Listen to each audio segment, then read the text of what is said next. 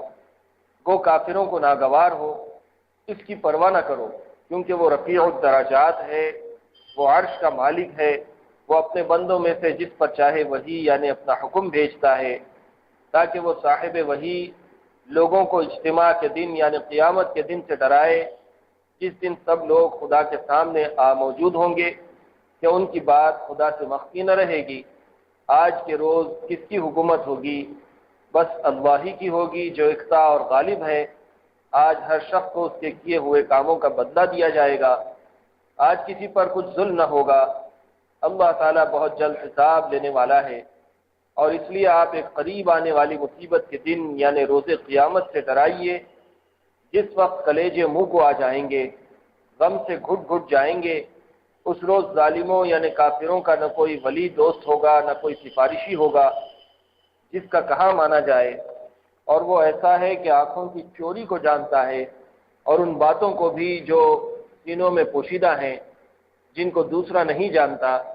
مطلب یہ ہے کہ وہ بندے کے تمام کھلے اور چھپے اعمال سے باخبر ہے جن پر سزا اور جزا موقوف ہے، اور اللہ تعالیٰ ٹھیک ٹھیک فیصلہ کر دے گا۔ اور خدا کے سوا جن کو یہ لوگ پکارا کرتے ہیں وہ کسی طرح کا بھی فیصلہ نہیں کر سکتے، کیونکہ اللہ ہی سب کچھ جاننے والا سب کچھ دیکھنے والا ہے۔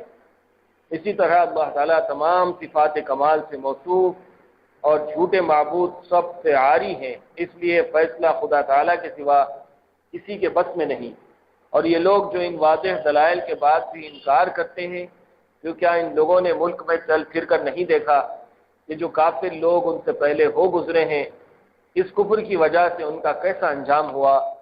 وہ لوگ قوت اور ان نشانیوں میں جو زمین پر چھوڑ گئے ہیں، مثال کے طور پر عمارات اور باغات وغیرہ، ان موجودین سے بہت زیادہ تھے، سو ان کے گناہوں کی وجہ سے خدا نے ان پر داروگیر فرمائی یعنی عذاب نازل کیا، اور ان کا کوئی خدا سے بچانے والا نہ ہوا۔ آگے ان کے گناہوں کی تفصیل ہے کہ مواخذہ اس سبب سے ہوا کہ ان کے پاس ان کے رسول واضح دلیلیں یعنی معجزات جو دلائل نبوت ہوتے ہیں لے کر آتے رہے، پھر انہوں نے نہ مانا تو اللہ تعالیٰ نے ان پر مواخذہ فرمایا۔ بے شک وہ بڑی قوت والا سخت سزا دینے والا ہے۔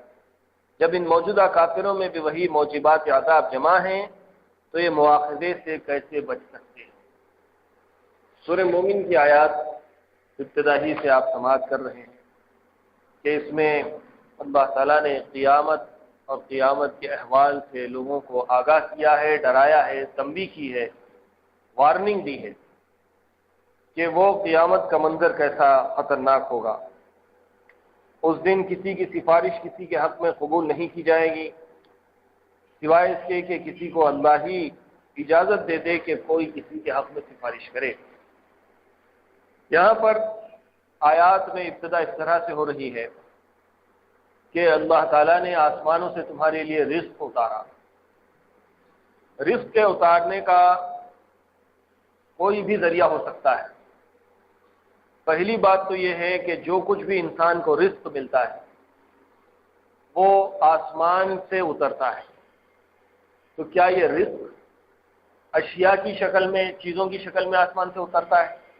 نہیں، بلکہ حقیقت یہ ہے کہ اللہ تعالیٰ احکامات آسمان سے نازل کرتے ہیں کہ کس کو کتنا رزق دیا جائے، اور رزق کا نام لے کر انسان اور حیوانات کی تمام ضروریات مراد دی گئی ہے۔ رزق صرف کھانے کی چیز کو نہیں کہتے، بلکہ زندگی میں جن جن چیزوں کے استعمال کی ضرورت پڑتی ہے وہ سب رزق میں داخل ہے۔ جیسے ہم دنیا میں بھی کسی کے بارے میں کہتے ہیں کہ سب پیسہ کھا گیا، یہ پیسہ کھانے سے مطلب کیا ہے؟ کیا وہ پیسے کھا رہا ہے؟ نہیں، پیسے نہیں کھا رہا۔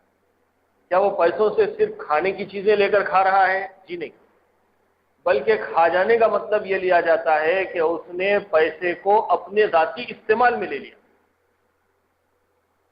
وہ حالانکہ پیسے سے کھانا بھی کھایا ہوگا، کپڑا بھی پہن رہا ہوگا، جائیداد بھی خریدا ہوگا، رہنے اور استعمال کرنے کے سامان بھی اس نے خریدے ہیں، سواریاں بھی وہ استعمال کر رہا ہے۔ جو جو چیز وہ برت رہا ہے وہ سب کے معنی ہم یہ لیتے ہیں کہ اس نے پیسہ کھا گیا۔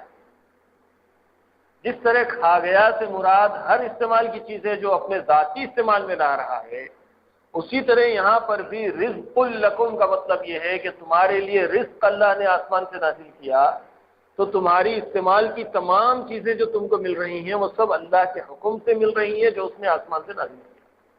یعنی حکم، احکام، آرڈر وہ اللہ کی طرف سے آسمان سے نازل ہو رہے ہیں۔ ایک مطلب یہ، اور دوسرا مطلب یہ ہے کہ آسمان سے پانی برستا ہے۔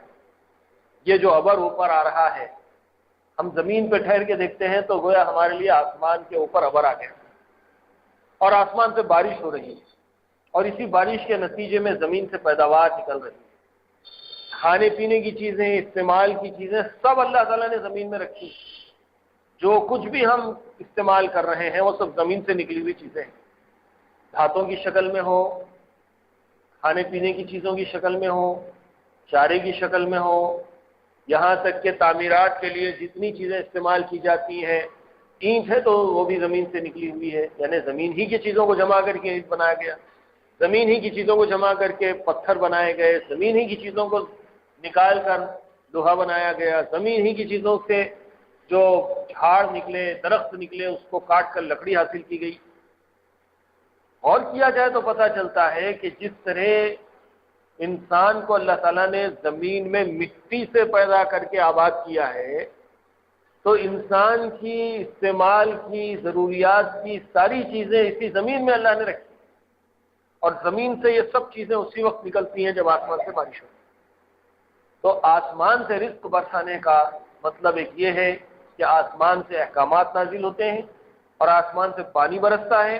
هو الذی یریکم آیاتہ وینزل لکم من السماء رزقا، اس نے اپنے آیات کی طرف متوجہ کیا ہے، اپنی نشانیوں کو دیکھنے کا حکم دیا ہے، جو آسمان سے پانی برساتا ہے، تمہارے لیے رزق نازل کرتا ہے۔ وما یتذکر الا من ینیب، لیکن یہ سب نصیحت کی باتیں کوئی قبول نہیں کرتے سوائے ان لوگوں کے جو اللہ کی طرف رجوع کرنے والے ہوتے ہیں، اللہ کی طرف پلٹنے والے ہوتے ہیں، وہی ان چیزوں سے نصیحت حاصل کرتے ہیں۔ فادعوا اللہ مخلصین لہ الدین ولو کرہ الکافرون، تو پھر اللہ ہی کو پکارو خالص ہو کر، اسی کو پکارو، چاہے اللہ کو پکارنا کافروں کو کتنا ہی ناگوار کیوں نہ ہو۔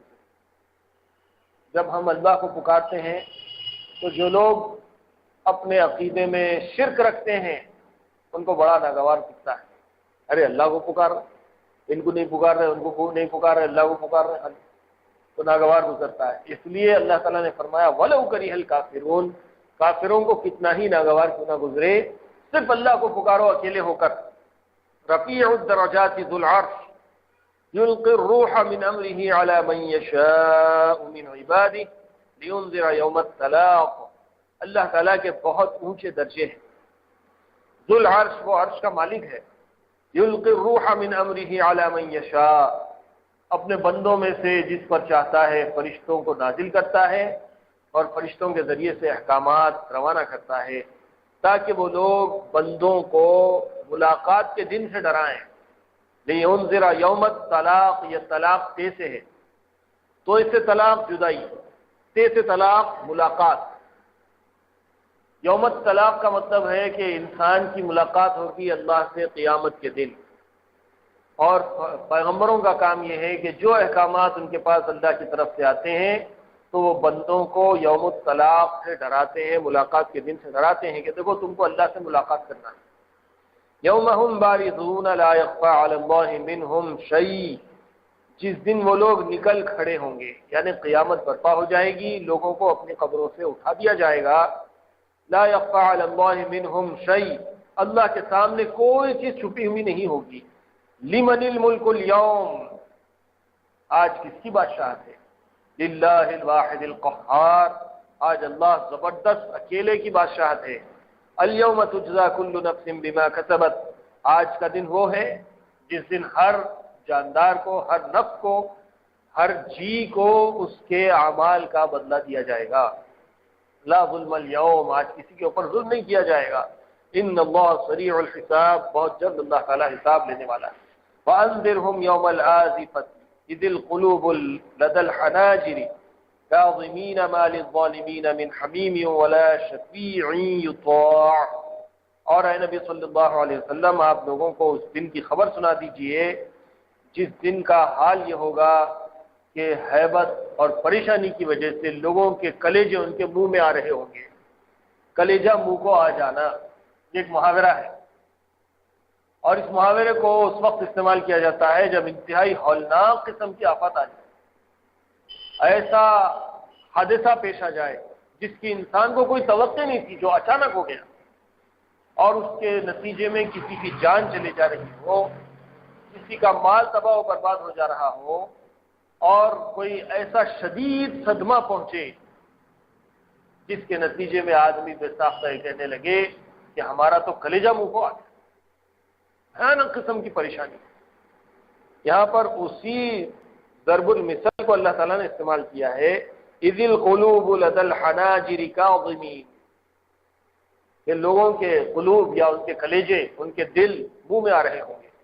ما للظالمین من حمیم ولا شفیع یطاع، وہ دن ایسا ہوگا کہ ظالموں کا، گناہ گاروں کا کوئی دوست نہیں ہوگا، کوئی سفارشی نہیں ہوگا جن کی سفارش قبول کی جائے. یعلم خائنۃ الاعین وما تخفی الصدور، اور اللہ تعالیٰ کی قدرت کا حال یہ ہے کہ وہ نظروں کی خیانت کو، نظروں کے پلٹا کے چوری سے دیکھ لینے کو بھی جانتا ہے. یعلم خائنۃ الاعین، خائنۃ الاعین آنکھوں کی خیانت. آنکھ ایسی چیز ہے جس سے آدمی چوری چوری انجانے میں بہت ساری چیزیں دیکھ لیتا ہے. ہم یہاں بیٹھے ہیں، ہماری نظر کس طرف جا رہی ہے دیکھنے والے کو معلوم. ہم اپنی آنکھوں سے کیا دیکھ رہے ہیں ہم کو معلوم. بظاہر میں اور آپ اپنے آپ کو، آپ میرے کو، میں آپ کو دیکھ رہے ہوں، لیکن ایک سیکنڈ کے لیے آنکھوں کا دیدہ پھیرتے ہیں اور یہاں سے وہاں کوئی اور چیز دیکھ لیتے ہیں. تو اس طرح ہلکا سا آنکھ پھرا کر آدمی جو ادھر سے ادھر دیکھ لیتا ہے، اللہ تعالیٰ اس کو بھی جانتا ہے. لوگوں کی نگاہوں سے تو آدمی بچ سکتا ہے کہ میں نے نہیں دیکھا، تم دیکھ لیا ایک سیکنڈ میں، آنکھیں واپس آ گئی. اگر کوئی پوچھے بھی تو یہ کہے گا کہ میں نے تو نہیں دیکھا، لیکن پروف کیا ہے؟ اللہ کے پاس پروف. اور اللہ تعالیٰ جانتے ہیں کہ ایک سیکنڈ میں اپنا دیدہ گھما کے اس نے کیا دیکھ لیا. یعلم خائنۃ الاعین وما تخفی الصدور، آنکھوں کو چوری سے وہ کیا دیکھ لیتا ہے اور دل میں کیا چھپا کے رکھا ہے. وما تخفی الصدور، دل میں کیا چھپا ہوا ہے اس کو بھی اللہ جانتے ہیں. واللہ یقضی بالحق، اللہ تعالیٰ حق کے ساتھ فیصلہ کرنے والے. والذین یدعون من دونہ لا یقضون بشیء، اللہ کو چھوڑ کر لوگ دوسروں کو جو پکارتے ہیں تو وہ لوگ کوئی فیصلہ نہیں کر سکتے، ان کے پاس فیصلے کی طاقت نہیں ہے. اور فیصلہ اس وقت کیا جاتا ہے جبکہ وہاں شواہد موجود ہو، وٹنس ہو، گواہی ہو، پروف ہو، ثبوت ہو، ڈاکومنٹری پروف ہو، لوگوں سے گواہی کی صورت میں پروف ہو. یہ کوئی پروف اللہ کے سوا کوئی رکھتا ہی نہیں تو وہ فیصلہ کیا کرے گا؟ چونکہ ہر قسم کا پروف اللہ کے پاس موجود ہے، اس لیے اللہ ہی فیصلہ کرنے والا ہے. واللہ یقضی بالحق والذین یدعون من دونہ لا یقضون بشیء، وہ ذرا بھی فیصلہ نہیں کر سکتے. ان اللہ هو السمیع البصیر، اللہ تعالیٰ سننے والا، دیکھنے والا ہے. اولم یسیروا فی الارض، فَيَنْظُرُوا كَيْفَ كَانَ عَاقِبَةُ الَّذِينَ كَانُوا مِنْ قَبْلِهِمْ، کیا یہ لوگ زمین میں چلتے پھرتے نہیں اور لوگوں کے حال چال کو دیکھتے نہیں؟ ان سے پہلے ان کے ساتھ اللہ تعالیٰ نے کیا معاملہ کیا؟ کتنے لوگ ہیں جو دنیا میں بڑی بڑی اپنی نشانیاں چھوڑ کے چلے گئے، محلات چھوڑ کے چلے گئے، حویلیاں چھوڑ کے چلے گئے، کوٹھیاں چھوڑ کے چلے گئے، عمارتیں چھوڑ کے چلے گئے، نشانیاں چھوڑ کے چلے گئے۔ اللہ تعالیٰ نے دوسری قوم کو ان کا وارث بنا دیا۔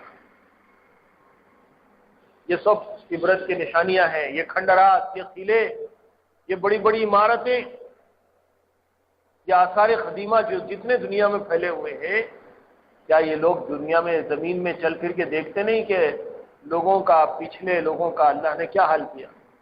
کانوا ہم اشد منہم قوۃ وآثارا فی الارض، اور حالت یہ ہے کہ تم کو اللہ نے اس وقت جو کچھ دے رکھا ہے، پچھلے لوگوں کو اللہ نے اس سے زیادہ طاقت دی تھی، اس سے زیادہ دولت دی تھی، اس سے زیادہ ان کو شہرت حاصل ہوئی تھی، تم سے زیادہ وہ لوگ طاقتور تھے، پھر بھی سب چھوڑ کے چلے گئے۔ فَأَخَذَهُمُ اللَّهُ بِذُنُوبِهِمْ، اللہ تعالیٰ نے ان کے گناہوں کے سبب ان کو اپنی گرفت میں لے لیا، اپنی پکڑ میں لے لیا۔ وَمَا كَانَ لَهُم مِّنَ اللَّهِ مِن وَاقٍ، اللہ کے سوا کوئی ان کو بچانے والا نہیں تھا، اللہ ہی بچانے والا ہے۔ ذَلِكَ بِأَنَّهُمْ كَانَتْ تَأْتِيهِمْ رُسُلُهُم بِالْبَيِّنَاتِ فَكَفَرُوا فَأَخَذَهُمْ، یہ اس لیے کہ ان کے پاس آتے تھے ان کے رسول کھلی نشانیاں لے کے۔ پچھلے زمانے کی قوموں کے پاس بھی پچھلے رسول آتے رہے، اللہ کی نشانیاں ان کو بتاتے رہے، لیکن فَكَفَرُوا، انہوں نے کفر اختیار کیا، رسولوں کی بات کو ماننے سے انکار کر دیا۔ فَأَخَذَهُمُ اللَّهُ، تو اللہ نے ان کو پکڑ لیا۔ إِنَّهُ قَوِيٌّ شَدِيدُ الْعِقَابِ، بے شک وہ بڑا طاقتور اور بڑی سخت گرفت رکھنے والا ہے، بڑی سخت پکڑ کرنے والا ہے۔ ان آیات کی ترجمانی ہوئی۔ حقیقت تو یہ ہے کہ قرآن مجید جو اللہ کا کلام ہے، اس کے تمام تر تفسیر کو سمجھ لینا، بیان کر دینا ممکن نہیں۔ مفسرین نے بھی جو کچھ ان کو اللہ نے توفیق دی، جتنا ان کی سمجھ میں آیا لکھا، بولنے والے بھی جتنا کچھ وہ سمجھ سکتے ہیں بولتے ہیں، لیکن حق یہ ہے کہ اللہ کے کلام کو بیان کرنا، اس کے معنی و مطالب کو پوری طرح سے سمجھ لینا کسی کے بس کی بات نہیں۔ چند اور معارف و مسائل آگے آ رہے ہیں۔ رفیع الدرجات، درجات سے مراد بعض حضرات نے صفات قرار دیا ہے، جس سے رفیع الدرجات کے معنی ہوئے رفیع الصفات، یعنی اس کی صفات کمال سب سے زیادہ رفیع الشان ہے۔ اللہ تعالیٰ کے بارے میں خود اللہ تعالیٰ نے فرمایا کہ اللہ کی ذات رفیع الدرجات، درجات ذو العرش، بڑے مرتبے والا، بلند درجوں والا ہے۔ ایک تو درجے، یہ جو سیڑھیاں ہیں اس کو بھی درجات کہتے ہیں، جیسے آدمی ایک ایک سیڑھی پہ چڑھتے جاتا ہے، اوپر کی طرف بلند ہوتے جاتے ہیں، درجات۔ یا پھر آپ کوئی سروس وغیرہ میں ہے تو پروموشن، پہلے ایک لیول پہ تھے، اس کے بعد پروموشن مل کے اونچے لیول پہ چلے، پھر اور پروموشن ملا اور اونچے لیول پہ چلے گئے۔ دنیا کے یہ درجات، ایسے ہی درجات انسانوں کے روحانیت میں بھی ہوتے ہیں۔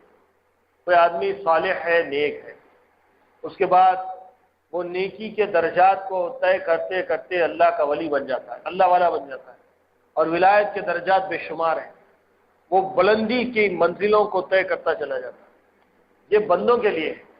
یہ سب درجات سے سب سے اونچے درجات اللہ رب العزت کے۔ ایک تو درجات کا مطلب یہاں صفات لیا گیا ہے، اس کی صفات سب سے اونچی ہیں۔ صفات بول دو کوالٹیز، اللہ کی کوالٹیز جو ہیں، اس کے جو خصوصیات ہیں وہ سب سے اونچے ہیں، سب سے بڑی صفات رکھنے والی ذات ہے۔ پھر یہ ہے کہ بلندی کو اگر مراد لیا جائے تو اللہ کی ذات سب سے بلند ہے۔ آپ جانتے ہیں کہ عرش کا جہاں ذکر کیا گیا ہے تو عرش جو ہے وہ آسمان، دوسرا، تیسرا، چوتھا، ساتویں آسمان کے بھی بہت بلندی پہ عرش ہے۔ تو اس طرح سے اگر بلندی کو دیکھا جائے تو اس میں بھی اللہ کی ذات سب سے بلند ہے۔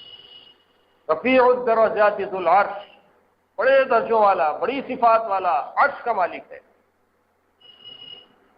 اور عرش کا بھی معاملہ یہ ہے کہ وہ زمین اور آسمانوں کو محیط ہے۔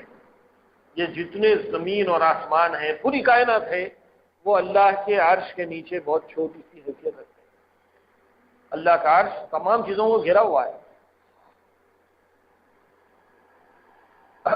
جیسا کہ سورہ معارج کی آیت میں ہے من اللہ ذی المعارج تعرج الملائکۃ والروح الیہ فی یوم کان مقدارہ 50,000 سنہ۔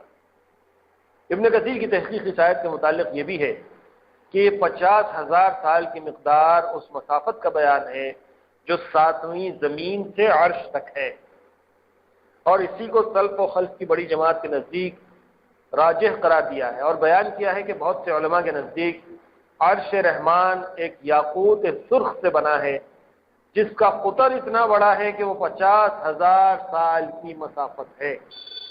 یہ جو قیامت کے دن کے بارے میں آیا ہے کہ قیامت کا دن 50,000 سال کا ہوگا، تو یہ 50,000 سال کی مقدار یا اس کی مدت کو کیوں مقرر کیا گیا؟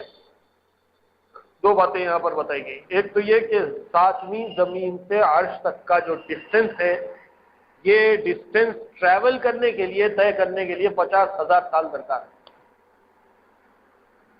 اور دوسری بات یہ بتائی گئی کہ اللہ کا جو عرش ہے، عرش کا قطر، یہ کونے سے وہ کونے تک جو ڈسٹینس ہے، ایک کونے سے دوسرے کونے تک کا جو قطر ہے، قطر آپ جانتے ہیں دائرے کے درمیان سے گزرنے والی وہ لائن جو ایک انتہا سے دوسری انتہا کو ٹچ کرتی ہے۔ اب جیسا یہ دائرہ ہے، یہ کونے سے یہ کونے تک آنے کے لیے جو فاصلہ ہے اس کو قطر کہتے ہیں، اور وہ قطر 50,000 سال کی مسافت کا ہے۔ اور بیان کیا ہے کہ بہت سے علماء کے نزدیک عرش رحمان ایک یاقوت سرخ سے بنا ہے جس کا قطر اتنا بڑا ہے کہ وہ 50,000 سال کی مسافت ہے۔ اسی طرح اس کا ارتفاع 7ویں زمین سے 50,000 سال کی مسافت تک، ارتفاع وہ تو بلندی، اگر 7ویں زمین سے شروع کرے اپنا سفر تو عرش تک پہنچنے میں 50,000 سال لگے، اور ایک کونے سے دوسرے کونے تک جانے کے لیے سفر کریں گے تو 50,000 سال لگے۔ بعض حضرات مفسرین نے فرمایا کہ رفیع الدرجات بمانے رافع الدرجات، یعنی اللہ تعالیٰ مومنین متقین کے درجات کو بلند فرمانے والا ہے، جیسے کہ قرآن کی آیات اس پر شاہد ہیں، نرفع درجات من نشاء اور ہم درجات عند اللہ۔ یہ تو اللہ کے عرش کی مسافت اور اللہ کے عرش کے قطر کی مسافت تھی، لیکن درجات کا ایک مطلب یہ ہے، جیسے پہلے میں نے عرض کیا کہ لوگوں کے بھی درجات کو اللہ تعالیٰ بلند کرتا ہے۔ آدمی جتنی اللہ کی عبادت کرے گا، جتنا زہد و تقوی اختیار کرے گا، جتنا نیک نیتی کے ساتھ، خلوص کے ساتھ اللہ کی عبادت کرے گا، تو اللہ تعالیٰ اس کے درجات کو بلند کرتے ہیں۔ یوم ہم بارزون لا یخفی علی اللہ منہم، بارزون سے مراد یہ ہے کہ میدان حشر کی زمین چونکہ اس سطح مستوی سے بنا دی جائے گی جس میں کوئی پہاڑ یا غار یا عمارت اور درخت نہ ہوگا جس کی آڑ ہو سکے، اس لیے سب کھلے میدان میں ایک دوسرے کے سامنے ہوں گے۔ یوم ہم بارزون لا یخفی علی اللہ منہم، یہ مسجد ہے، یہاں ممبر پہ جب خطیب صاحب ٹھہرے آتے ہیں تو سب لوگوں کو نظر آتے ہیں، لیکن اگر کوئی پیچھے بیٹھا ہے، سامنے پلر آ گیا تو وہ پلر کے پیچھے بیٹھنے والے کو خطیب صاحب نظر نہیں آتے۔ اس لیے آپ دیکھیں گے کہ بہت سے مقامات سے ایسے ہالز بنائے جاتے ہیں درمیان میں کوئی آڑ نہ ہو، اسٹیج سب کو نظر آئے، یا تھیٹر، کمیونٹی ہال یا سیمینار ہال، کانفرنس ہال جو بنائے جاتے ہیں، اس میں بھی اس طرح سے سیٹنگ ارینجمنٹ رہتا ہے کہ درمیان میں کوئی آڑ نہ ہو، ہر کارنر پہ بیٹھے ہوئے آدمی کو اسٹیج صاف نظر آئے، اسکرین صاف نظر آئے۔ قیامت کا دن ہوگا، آدم علیہ السلام سے لے کر قیامت تک آنے والا آخری انسان اس دن وہاں موجود ہوگا، سب کے سب کھلے میدان میں ہوں گے، اور زمین کو اللہ تعالیٰ نئے سرے سے تیار کر دیں گے۔ اس میں نہ اتار ہوگا نہ چڑھاؤ ہوگا، نہ وادی ہوگی نہ پہاڑ ہوگا، مسطح زمین ہوگی۔ اور ایسے میں اللہ تعالیٰ جب نزول فرمائیں گے تو سب لوگوں کے سامنے اللہ تعالیٰ ہوں گے، اور صورتحال یہ ہوگی کہ یوم ہم بارزون لا یخفی علیہم منہم، سب کے سامنے ہوں گے اور کوئی اس سے چھپا ہوا نہیں ہوگا۔ اللہ تعالیٰ سب کو دیکھ رہے ہوں گے، کوئی ان سے چھپا ہوا نہیں ہوگا۔ اب یہ منظر ہے کہ اللہ تعالیٰ کے سامنے تمام بندے اٹھا کر کھڑے کر دیے گئے، اور اس کے بعد آگے کی آیت میں اللہ تعالیٰ نے ایک اور منظر بیان کیا ہے کہ جب اللہ تعالیٰ کا قیامت کے میدان میں نزول ہوگا اور فرشتوں کے جھرمٹ میں، فرشتوں کے جلو میں اللہ تعالیٰ جلوہ افروزی فرمائیں گے اپنی شان کے مطابق، اس وقت ایک آواز لگائی جائے گی، لمن الملک اليوم، آج کس کی بادشاہت ہے؟ تمام مخلوقات ہوں گی اور سب کے سب کہیں گے للہ الواحد القہار، آج اللہ واحد و قہار کی بادشاہت ہے۔ جیسے کسی ملک کا بادشاہ آتا ہے کسی محفل میں تو جے مہاراج، مہاراج کی جے ہو، یا پھر کسی اور قسم کے ایسے نعرے لگائے جاتے ہیں جس میں بادشاہ کی بڑاہٹ، بڑائی، اس کی عمر میں برکت کی دعا یا اس کی جے کے نعرے جس طرح سے ہوتے ہیں۔ ایک چھوٹی سی ادنا مثال میں پیش کر رہا ہوں تاکہ کچھ بات ہمارے سمجھ میں آئے۔ حالانکہ اللہ کی شان کے مقابلے میں بادشاہوں سے کوئی مقابلہ نہیں کیا جا سکتا، لیکن ایک چھوٹی سی مثال ایک بڑی چیز کو سمجھنے میں مددگار ہو سکتی ہے۔ جس طرح دنیا میں کسی ملک کا سربراہ کسی محفل میں آتا ہے تو اس کی شان میں نعرے لگائے جاتے ہیں، ایسے ہی اللہ تعالیٰ جب جلوہ افروز ہوں گے تو آواز لگائی جائے گی، لمن الملک اليوم، آج کس کی بادشاہت ہے؟ دنیا کے بادشاہ ہوں گے، فرعون ہوگا، حامان ہوگا، نمرود ہوگا، پھر اس کے بعد کے زمانے کے ہزاروں لاکھوں بادشاہ ہوں گے، سربراہان مملکت ہوں گے، ملکوں کے سربراہ ہوں گے اپنے اپنے زمانے کے، وہ سب ہوں گے وہاں پر، اور ان سب کے سامنے اب آواز لگائی جائے گی، تم کو بھی اپنی بادشاہی پیاری تھی، تم کو بھی اپنی صدارت پیاری تھی، تم کو بھی اپنی پرائم منسٹری پیاری تھی، تم فلاں ملک کے تھے، تم فلاں ملک کے تھے، تم فلاں علاقے کے تھے، فلاں قوم کے تھے، فلاں زمانے کے تھے، تمہاری بھی بادشاہتیں تھی دنیا میں، سب ختم ہو گئیں، آج کس کی بادشاہت؟ لمن الملک اليوم۔ تو سب کے سب جو اہل ایمان ہوں گے وہ تو جوش میں نعرے لگائے، للہ الواحد القہار، آج اللہ واحد و قہار کی بادشاہت۔ اور جو کافر ہوں گے، جیسے کوئی الیکشن میں ایک پارٹی جیت گئی تو جیتنے والے تو جوش سے نعرے لگاتے ہیں، اور ایک پارٹی ہار گئی، ہارنے والوں کو بھی ہار ماننا ہی پڑتا، اور لوگ بھی بادل ناخواستہ نیچے منڈی ڈالنے کے آ کے مبارکباد دیتے۔ تو کافر بھی نعرے میں شامل ہوں گے، وہ بھی بادل ناخواستہ خاموشی سے کہیں گے للہ الواحد القہار، آج اللہ واحد القہار کی بادشاہ۔ ایک تو یہ منظر، اور دوسرا منظر احادیث میں یہ بھی بیان کیا گیا کہ ایک وقت یہ آواز اس وقت لگائی جائے گی جبکہ نفخہ ثانی ہوگا۔ نفخہ ثانی مطلب دوسری مرتبہ سور پھونکا گیا اور سب لوگ جمع ہو گئے، اب آواز لگائی گئی، اللہ تعالیٰ جلو فرمائے اور سب کے سامنے آواز لگائی گئی تو سب نے بائک زبان ہو کر کہا للہ الواحد القہار۔ ایک وقت یہ نعرہ، یہ آواز، یہ ندا اس وقت لگائی جائے گی جبکہ نفخہ اولا ہوگا۔ نفخہ اولا کا اثر یہ ہوگا کہ جب قیامت کا سور پھونکا جائے گا تو تمام زندہ مر جائیں گے، جاندار، انسان، حیوان سب مر جائیں گے، کوئی باقی نہیں رہے گا۔ یہاں تک کہ ایک وقت ایسا آئے گا کہ اللہ کے بڑے بڑے فرشتوں کو بھی اللہ تعالیٰ موت کی نیند سلا دے۔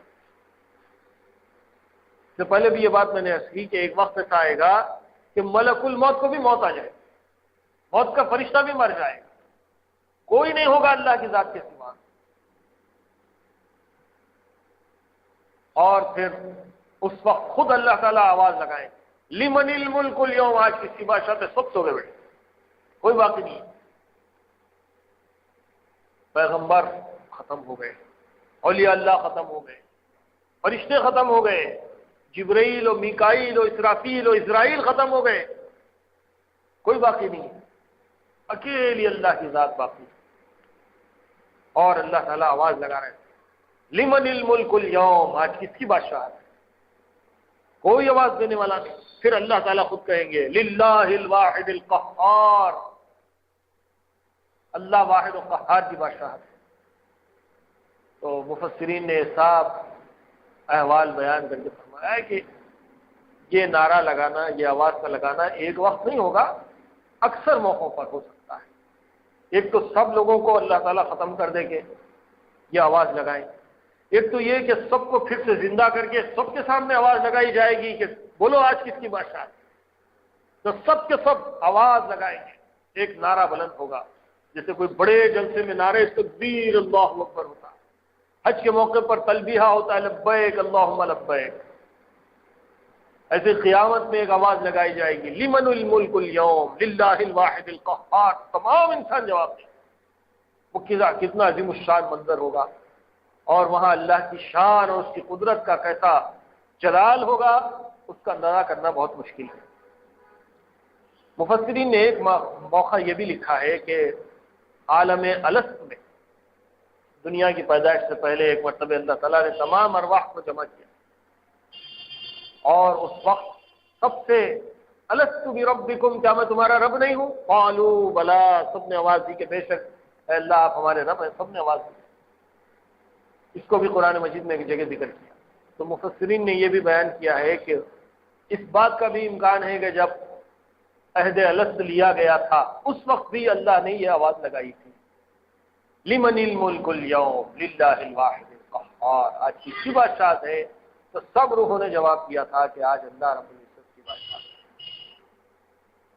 تو دنیا میں جیسے بڑے بڑے اجتماعات ہوتے ہیں، یہ سب اجتماعات کے بارے میں حدیث میں آتا ہے کہ یہ قیامت کے اجتماع کو یاد دلاتے ہیں۔ عید کے دن کے اجتماعات ہوتے ہیں، عید کا دن ہے، عیدگاہ میں ہزاروں لاکھوں مسلمان جمع ہو گئے کھلے میدان میں۔ یہ میدان کا اجتماع، کھلے میدان کا اجتماع اس لیے رکھا جاتا ہے کہ لوگوں کو قیامت کا کھلا میدان یاد آئے۔ عرفات میں، مینا میں بھی جو میدان میں قیام کرنا ہے وہ اسی واسطے ہے کہ سب ایک لباس میں رہو اور سب کھلے میدان میں آ جاؤ۔ جھوپڑی کا رہنے والا بھی کھلے میدان میں آنا ہے، اور شاہی محل میں رہنے والا بھی کھلے میدان میں آنا ہے۔ درمیان میں ایک زمانے میں حکومت سعودی عرب یہ چاہتی تھی کہ ہر سال کا اجتماع ہے بھئی، خالی ٹینٹ لگانے اکھاڑنے میں کروڑوں روپیہ خرچ ہو رہا، کیوں نہ ایک مستقل عمارت تعمیر کر دی جائے، پورے میدانوں پہ چھت ڈال کے چھوڑ دو اسی کسی، تب تک کہ یہ ٹینٹا لگاؤ نکالو لگاؤ نکالو۔ علماء نے اجازت نہیں دی اور کہا کہ سنت یہی ہے کہ میدان میں جمع ہو، اس کا مقصد یہ ہے کہ قیامت کا میدان لوگوں کو یاد آئے، اور ایک ہی لباس میں سب آ جانا، امیر ہو غریب ہو، فقیر ہو کالا ہو گورا ہو عجمی ہو عربی ہو، آزاد ہو غلام ہو عورت ہو مرد ہو، لاکھوں کا لباس پہنتے ہوں گے اپنے مقامات پر، لیکن اب احرام میں سب ایک ہی لباس ہے، سب کھلے میدان میں، آسمان کے نیچے زمین کے اوپر۔ ٹینٹ عارضی ہے، ٹینٹ کو عمارت نہیں کہا جا سکتا، لیکن میدان میں آنا تاکہ لوگوں کو قیامت کا منظر یاد، اور قیامت میں ٹینٹ بھی نہیں ہوگا، اور اس اللہ کے حضور سب کو حاضر ہونا ہے۔ اس طرح سے اللہ تعالیٰ نے ان آیات میں اللہ کی شان بیان کی، اسی لیے ابتدا میں یہ سورہ مومن حامیم سے شروع ہوا، اور اس کے بعد کی 7 صورتیں 8 صورتیں حامیم سے شروع ہوتی ہیں، اور ان کو اچھے سرسبز و شاداب باغ کا سب سے زیادہ بہار والا حصہ قرار دیا، حوامیم جس کا نام رکھا گیا۔ یہ پورا قرآن ایک کھلے اچھے خوبصورت باغ کی طرح سے، ہر جگہ ہریالی ہے، ہر جگہ بہار ہی بہار ہے، لیکن آدمی سیر کرتے کرتے جب ان حوامیم پہ آتا ہے تو باغ کا سب سے زیادہ خوبصورت حصہ ہے، اس میں قیامت کا، اللہ کی شان کا اور آخرت کا ایسا منظر بیان کیا گیا ہے کہ آدمی کا ایمان بہت زیادہ تازہ ہو جاتا ہے۔ یعلم خائنۃ الاعین، یعنی خیانت نظر سے مراد یہ ہے کہ کوئی شخص لوگوں سے چرا کر ایسی چیز پر نظر ڈالے جو اس کے لیے حرام اور ناجائز ہو، جیسے کسی غیر محرم پر شہوت سے نظر کرے، جب کسی کو دیکھے تو نظر ہٹا لے، یا اس طرح نظر ڈالے کہ جس کو دیکھنے والے محسوس نہ کریں۔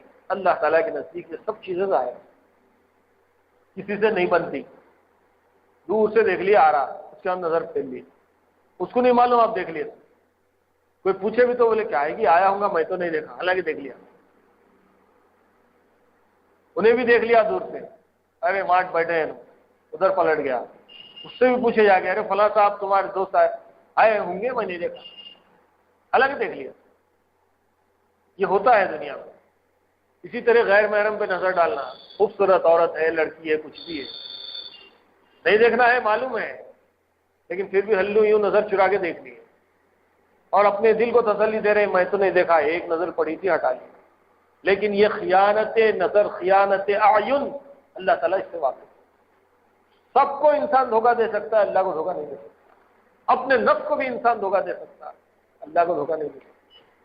یہ سب ایسی باتیں ہیں جو آدمی کے ایمان کو تازہ کرتی ہیں. اللہ تعالیٰ سے دعا ہے کہ اللہ تعالیٰ ہم سب کو قرآن مجید کے پڑھنے، سمجھنے، عمل کرنے کی توفیق عنایت فرمائے. وآخر دعوانا الحمد للہ رب العالمین. الحمد للہ رب العالمین. اللهم صل على سيدنا محمد وعلى آل سيدنا محمد وبارك وسلم. ربنا ظلمنا أنفسنا وإن لم تغفر لنا وترحمنا لنكونن من الخاسرين.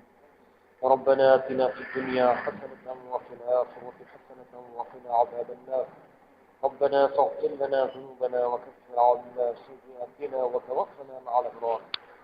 رب اجعلني مقيم الصلاة ومن ذريتي ربنا وتقبل دعاء. ربنا اغفر لي ولوالدي وللمؤمنين يوم يقوم